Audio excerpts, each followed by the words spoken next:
Caretaker সরকার যখন আন্দোলন শুরু হয়, এখন যারা আমাদের কিছু কিছু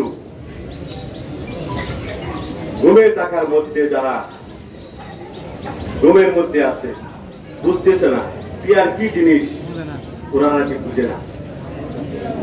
আপনারা কি পলিটিক্স করেন, কি রাজনীতি করেন, পিয়ার জিনিসটা আপনারা বুঝেন না। আপনারা বুঝেন, কিন্তু আপনারা অভিনয় করছেন।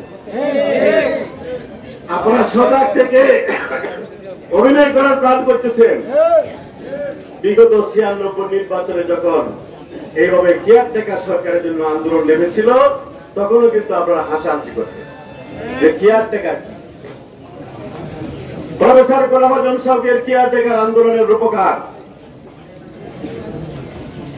উনি সেই কেয়ারটেকার ফর্মুলা দিয়েছিলেন। এই ফর্মুলা এখন সকল রাজনৈতিক দলই চায়, এবং এখন সবাই চায় যে কেয়ারটেকার সরকার আসলে সঠিক নির্বাচন সম্ভব। প্রমাণ হয়েছে কিনা? এটা রূপকার কে?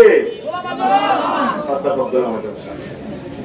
সুতরাং এই যে পিয়ার পদ্ধতিও কিন্তু এখন যারা হাসাহাসি করতেছে, এদেশের মানুষ, সাধারণ মানুষ, ছাত্র জনতা সবাই একদিন এই এখন যেভাবে আন্দোলন করতেছে পিয়ারের জন্য, এবং এই পিয়ারের নির্বাচন এদেশের মানুষ সফল হবে ইনশাআল্লাহ। গ্রাম গ্রামাঞ্চল থেকে শুরু করে প্রত্যেক এলাকার মানুষ এখন চায় চাঁদাবাজদেরকে বয়কট। চাঁদাবাজদেরকে বয়কট করতে হবে, সন্ত্রাসীদেরকে বয়কট করতে হবে, দখলবাজদেরকে বয়কট করতে হবে। এই বয়কটের নির্বাচন হচ্ছে আগামী জাতীয় সংসদ নির্বাচন। এই জন্য অনেকে ভয় পাচ্ছে, ভয় পেয়ে লাভ নেই। যেন জনগণ জেনে গেছে, জনগণ সবাই ঐক্যবদ্ধ হয়েছে, সবাই চাঁদাবাজদেরকে বয়কট করবে আগামী সংসদ নির্বাচনে। বান্ডেল থাকলে প্রতি সেনমানিতে টাকা বাঁচবে।